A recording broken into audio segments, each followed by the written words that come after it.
It's very hard to change people's understanding of the past because we're locked into our own world, our own understanding, our own prejudices really about what the ancestors were capable of. We seem to think that because we're tied to the land that they didn't have huge abilities to move on the ocean, enormous distances.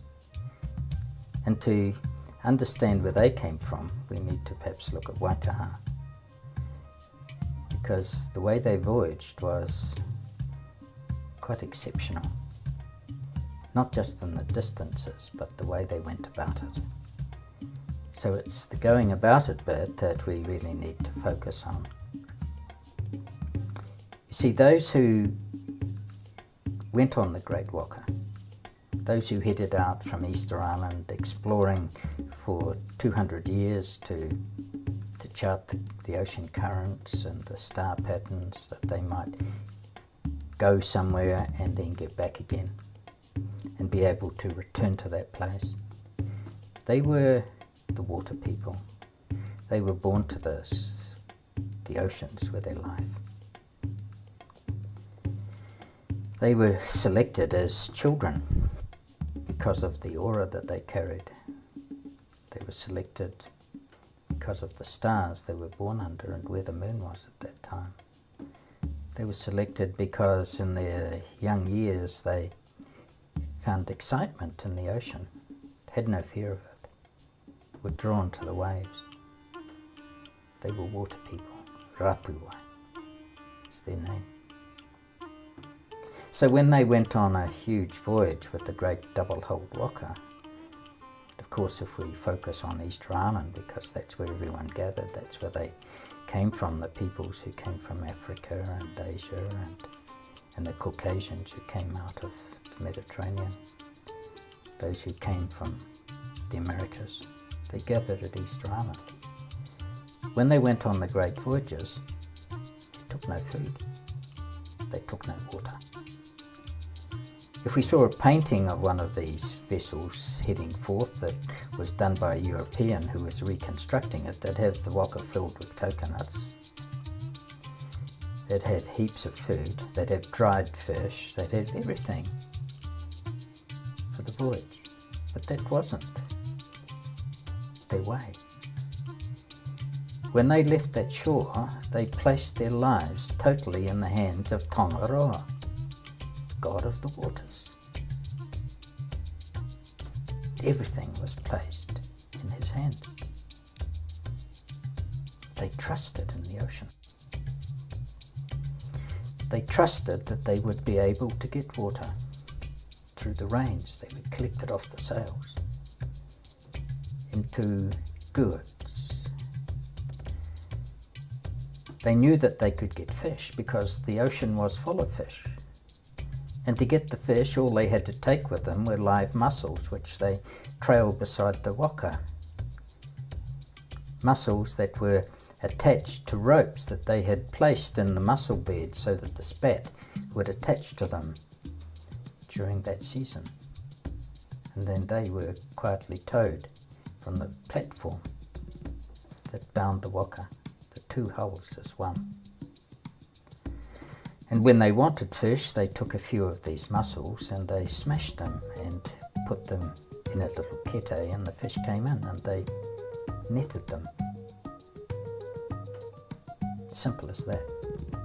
And if the water didn't come, well, you took the fish and you cut it, you sliced it in very, very fine slices, and you dipped it in the ocean water. And you ate it. And you survived. You didn't drink the ocean water. You survived on the juices of the fish and a little of the ocean water. That's how they sailed, day by day. 13 nights voyaging to get from Easter Island to New Zealand in the voyage of the Rakahotu. In his song, 13 nights. So that's how they swept across the oceans. It's our lack of understanding of how these peoples were so at home in the ocean that, and our lack of ability to be like that. I mean, how many European sailors have died, abandoned in life rafts and all that kind of thing, who've even caught fish but died through lack of water because they didn't know how to use it. So these things had been handed down through time. They were sea nomads, they were of the ocean, they were born to that. So huge voyages were made by many peoples, but they were ocean peoples. The ocean was not a forbidding barrier. It wasn't an obstacle to be overcome. It was a road to be travelled by everyone of their ilk. They were born to it. And to die in the ocean, to go down with your waka in a huge storm, was the best death of all for those people. They went to the arms of Tongaroa. So if we write the history books again, if we write them in a way that truly understands these peoples, we'll allow them their voyaging. We'll step back from our prejudices and say, hey, they were able to do it. And not just in ancient times.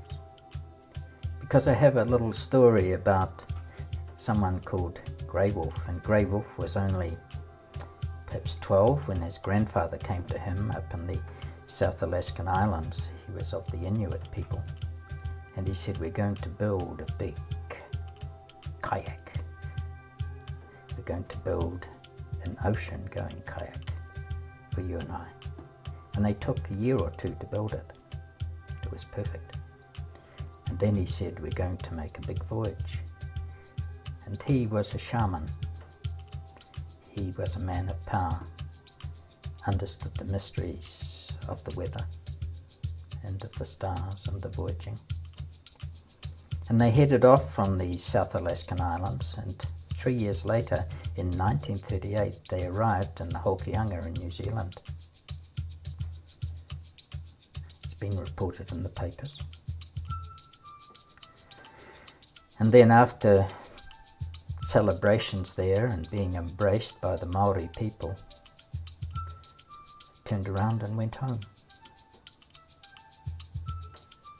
They knew how to travel the ocean. The grandfather of Grey Wolf, he knew. Did it in the old way, in a little kayak. And they arrived where he intended they should arrive. It wasn't by chance they came to the Hokianga in New Zealand. He came to visit the Maori people. So they gathered in the Pacific, these peoples. They made amazing voyages over that huge expanse of ocean. And eventually they came here from so many parts of the planet because they were the great voyagers, the star walkers, the water people. And maybe one day we'll write them into the books in a true way and honour their voyages and this ancient history that still defines its place in the world today.